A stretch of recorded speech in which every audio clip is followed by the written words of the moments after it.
lekker. Wat 'n amazing dag. Ons eerste mondvol. Ja, potgooi. Potgooi mondvol, lekker Afrikaans. Waar gesels ons vandag? Wat is in jou hart? So, vandag gaan ons 'n bietjie net die vraag vra, is seks voor die huwelik reg in 'n moderne era? Baie mense sê, weet, die woord, baie van die Ou Testamentiese skrif is geskryf vir daai tyd, in konteks vir daai mense, vir daai groep mense.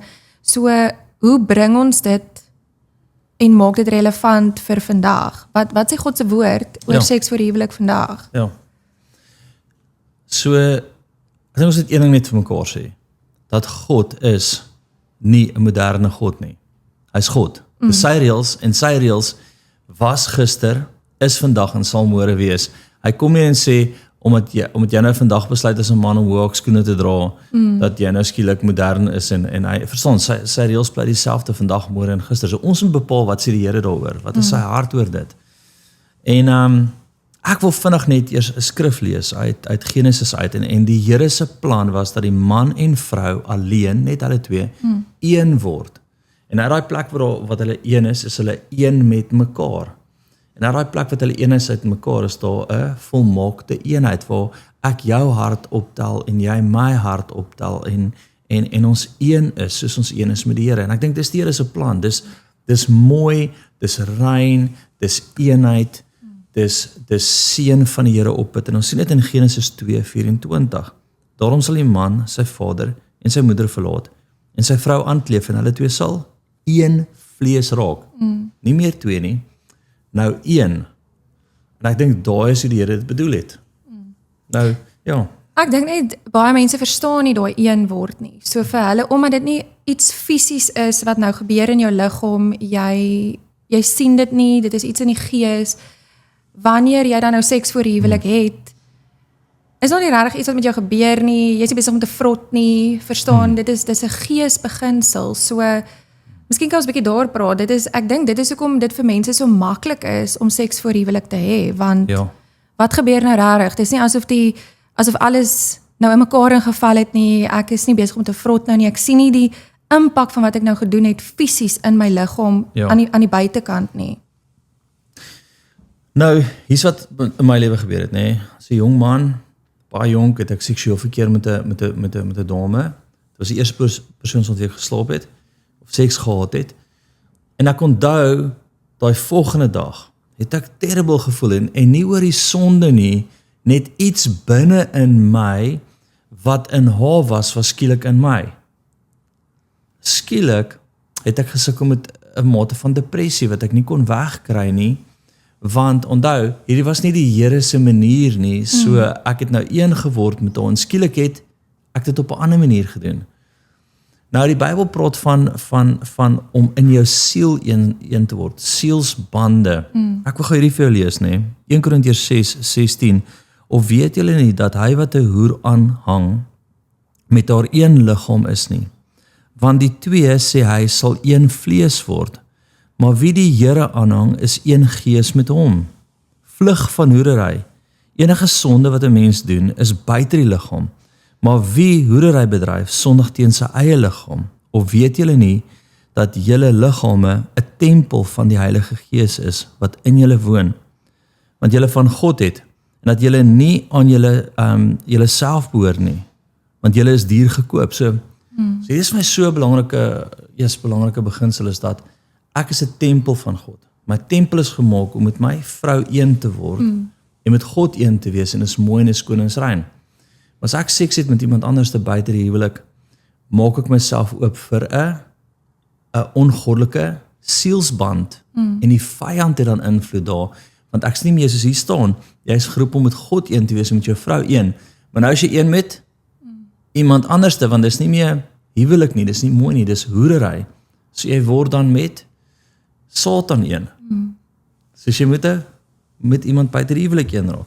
En ons weet dat in die huwelik, ek en jy, ons hinker na mekaar. So, omdat ons een is, gaan ons hinker na mekaar. Ja. En ek dink, wanneer jy buite die huwelik seks het, so baie mense trauma op die einde van die dag, Ja. saam met die persoon met wie hulle geslaap het, of besig is om seks voor die huwelik te hê, want daar's 'n hinkering, maar dit is 'n verkeerde hinkering. En jy verstaan nie hoekom jy bly hinker na hierdie persoon nie. En dit is waar sielsbande sin maak. Dat daar is 'n sielsband tussen jou en hierdie persoon en jy gaan hinker en nou is jy in die huwelik en jy verstaan nie hoekom, jy weet nou is ons in die huwelik, die verbond is nou daar, maar eintlik het ons hierdie ding so verkeerd begin. Ja. Ruk terug bid ek vir iemand. En hierdie persoon is nie getroud nie, slaap saam met hulle boyfriend. En hierso het net iets het my kop opgebreek, my hart opgebreek oor hierdie ding. En die persoon sê vir my, hulle sukkel met selfmoordneigings. Ek vra toe vir hulle van wanneer af sukkel jy met hierdie gedagtes. Die persoon sê vir my, my boyfriend, sê jy nou mooi kop hou, sy ex-girlfriend het homself doodgemaak of gehang of selfmoord gepleeg.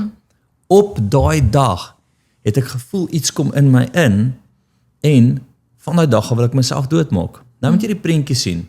Hulle twee was demonies. Hy en sy vorige meisie het soms slaap, so hulle is demonies een. En dan met wie is hulle ook een? Met Satan.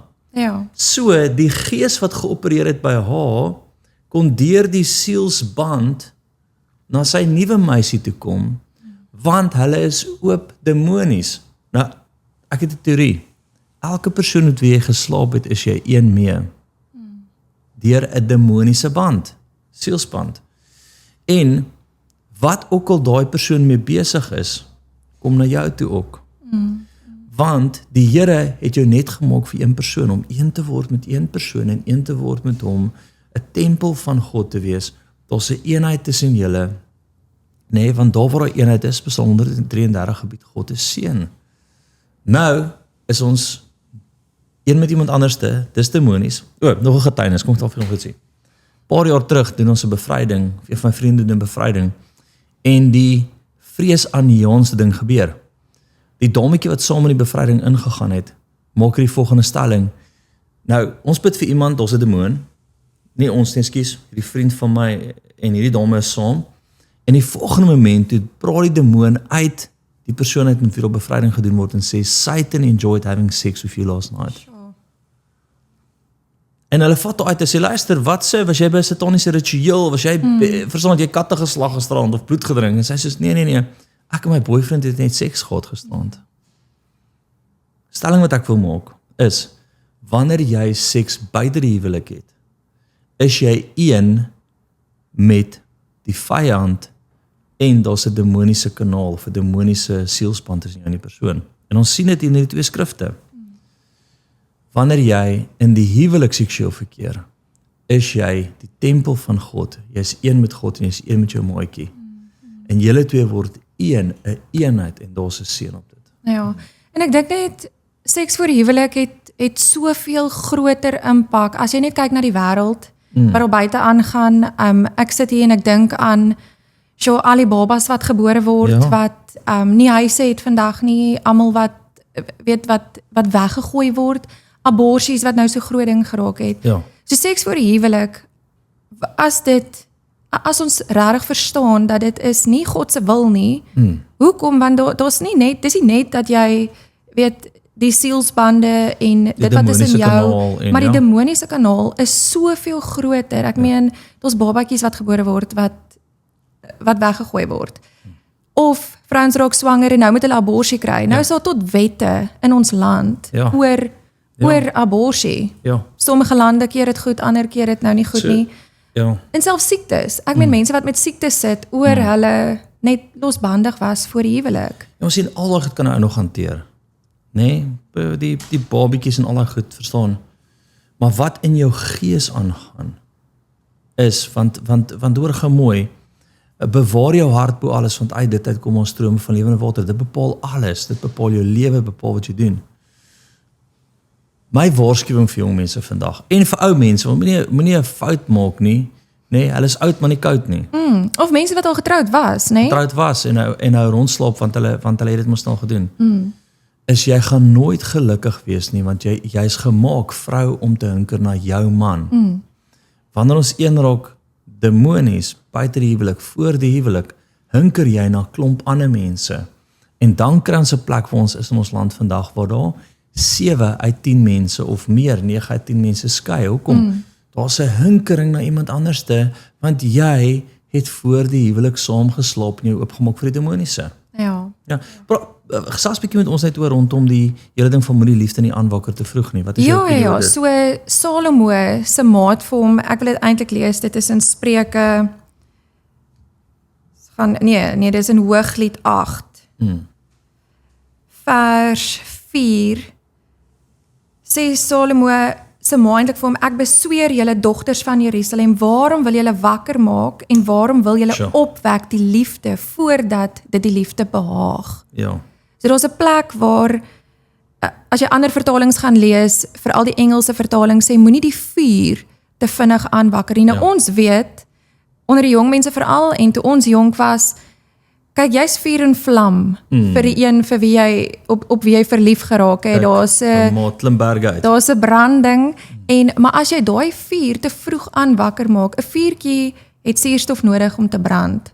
So iets wat jy aanwakker, gaan jy moet wakker hou. So dit is waarom dit is daai terughinkering. Ons verstaan dit nie. Ons praat nou al hierdie mooi terme. Jy weet, die liefde is blind en ons is aangetrokken na mekaar en ons brand vir mekaar, maar eintlik is dit net 'n geesbeginsel. Ons het een geword in die gees en nou hinker ons na mekaar toe en dit is voor die verbond, dit is nie reg nie. Dis die skerry ding, of hier is die ding wat ek sien in huwelik.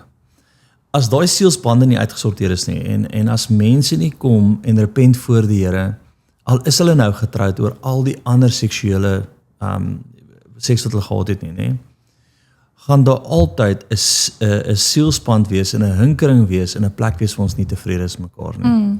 Sodra daai sielsbande gebreek is, en is net ek en my vrou, is ons mos nou gelukkig met mekaar. Verstaan, as ek net weet van cream soda, gaan ek mos nou nie Coke wil drink nie. Verstaan, so ek het net my vrou, ek is gelukkig met haar, sy is gelukkig met my, ons is een, ons ken net mekaar. Daar's nie my siel wat hinker na iemand anders te toe nie. En daar's nie 'n demoniese kanaal wat oop is nie. So my voorstel is regtig vir paartjies wat nie meer lus is vir mekaar nie, daar's nie seksuele lus nie, is gaan repent oor elke seksuele verhouding wat jy gehad het. En as jy te vroeg seks gehad in jou huwelik met mekaar ook, voor jy getroud was dit demonies, al het jy getrou, en jy moet daar ook repent, en die Here vra om my sielsbande te breek, dat dit net weer julle twee en die Here is. In plek van vrede. En ek dink net, nou dat jy gepraat het van cream soda en Coke, ek het hierdie baie oulike vergelyking raak gelees.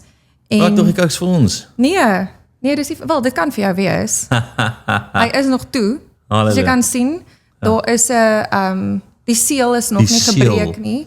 So wanneer jy 'n Coke koop, is dit mos nou, of enige koeldrank basies koop, is dit mos nou eintlik, waarna jy kyk, is die seël gebreek. Daar's baie keer op die label ook, sal jy sien, if seal is broken, it has been do not drink. It has been opened. Ja. So, ek dink dis 'n baie goeie vergelyking om te vergelyk dat jy is nie geskaap om die seël te breek voordat jy trou nie. Ja. Want kom ons breek die seël, jy kan maar die seël breek. Lekker. Ag ja, ekskuus, nie lekker nie. Praat ons van seksueel of praat ons van voor die huwelik. Is jy nou besig om die seël te breek? Poppetjeri, wat sê jy? Ja. Okay. Kyk, vat maar 'n slukkie. Nie almal drink ook so ordentlik soos jy nie, maar drink hom soos wat ons 2-jarige hom sou drink. Nee. Ons het 'n paar kinders. Ja, gaan so drink. Ons sal nie aan dieselfde bottels drink as wat hulle drink, maar drink hom soos hulle hom drink. Nee. Ek wil nie. Okay, maar as jy nou hierdie bottel Coke op die winkel kry in die winkel kry en hy so oopgemaak, die seël is gebreek. Vra hom net toe want jy sal hom dan toe kry. Ja. En die seël is gebreek. Ek weet nou jy het die ander gedrink, maar as jy so 'n bottel van die rak af vat. Ja, nee. Ek sal hom nie vat nie. Want jy weet nie wie hom gedrink het nie, jy weet nie wat die implikasie van jy weet nie wat die binnekant aangaan na iemand sy monde opgesit het nie. Jy weet nie of iemand gebackwash het die binnekant. Gebackwash het nie. Jy weet nie wie se kieme hier binne sit. Ja. Nee, so. Okay. Sommige mense drink hom so. Ja. So, jy weet rarig nie, en ek wil dit eintlik vir meisies sê, en vir seuns ook, nie net vir meisies nie, dit is op toepassing van jong manne ook, jong vroue wat nog die regte keuse kan maak, Ja. is net, dink aan jouself, soos 'n botteltjie Coke, of iets wat nog nie oopgemaak is nie, dis mooi, dis rein, nog niemand het dit vervuil nie, maar wanneer die siel gebreek is, is die iemand se kieme is hier aan, iemand het dalk gebakwas jy in, En niemand dan moet dit skoongemaak word. Dan moet dit skoongemaak word. En ek dink weer eens net, dis nie te laat nie. Die Here kan jou skoonmaak. Ja, amen. Die Here kan jou vergewe, gaan repent daaroor, vra hom om sielsbande te breek, en dan hou die siel toe. Ek wil net ook hierdie storie vertel, hè. 'n Paar jaar terug kom iemand by my, hulle repent oor die siel wat gebreek is. Ek bid vir hulle en ek sê, Here, herstel hulle net, nê. Here, vergewe hulle, breek haar sielsbande. En die dametjie kom na my toe later, sy sê, pastoor, hier is 'n bietjie awkward. En ek sê, okay. Sy sê, ek piepie snaaks. Ek sê, wat bedoel jy? Sy sê, is asof die Here my maagdelikheid herstel het. Ja, sure. En die Here kan die siel weer toemaak, hy kan weer dit skoonmaak, hy kan weer die kouk skoonmaak, verstaan hy? En dis wat jy wil wees. Jy wil daai rein persoon wees, wat huwelik, met jou maat een word, en nie al die kieme en die gogga saambring. Ja. Nou, vir mense wat nou wel dalk nou al seks voor huwelik gehad het, wat nie hierdie geweet het nie, Yes. kan jy hulle lei in 'n gebed, Ja, om verseker. te bid, Ja. net om hierdie sielsbande te breek, en moet albei dit bid? Moet hulle dit saam bid? Doen hulle dit apart? Wel, as jy nog die persoon ken, maar as jy dit nie ken nie, verstaan, jy wil nie daai band breek van jou kant af. As daar tou tussen my en jou is, al sny ek dit van my kant af, is ons nie meer gekoppel nie. Al sny dit van jou kant af, is dit nie meer gekoppel nie. So is die gebed wat ek sal bid, nê? Is Here Jesus, bid agter my sommer aan dan. Here Jesus, Vergewe my vergewe my vir my voorhuwelikse seks. vir my voorhuwelikse seks. So Here Jesus, Here Jesus, breek elke sielsband breek elke sielsband tussen my tussen my en die persoon met wie ek geslaap het. en die persoon met wie ek geslaap En het. dan noem jy hulle spesifiek. Okay?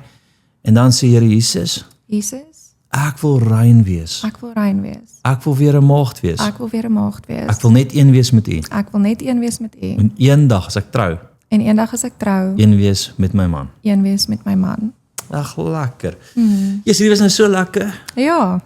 Janine. En ek dink as enigiemand vra het Yes. oor dit of nog wonder of net vra het rondom hierdie onderwerp, dan is hulle regtig welkom om op ons blad net die vrae daar te gooi en ons sal dit antwoord soms sommer bid. op die blad en saam met mense bid. As mense gebed nodig het, kontak ons bid saam met jou, maak 'n afspraak en ja, die Here se genade is Amazing. regtig daar en sy vergifnis is vir almal. Ja. Dit was nou mondvol. Waar die hart van vol is. Loop die mond van oor. Amen.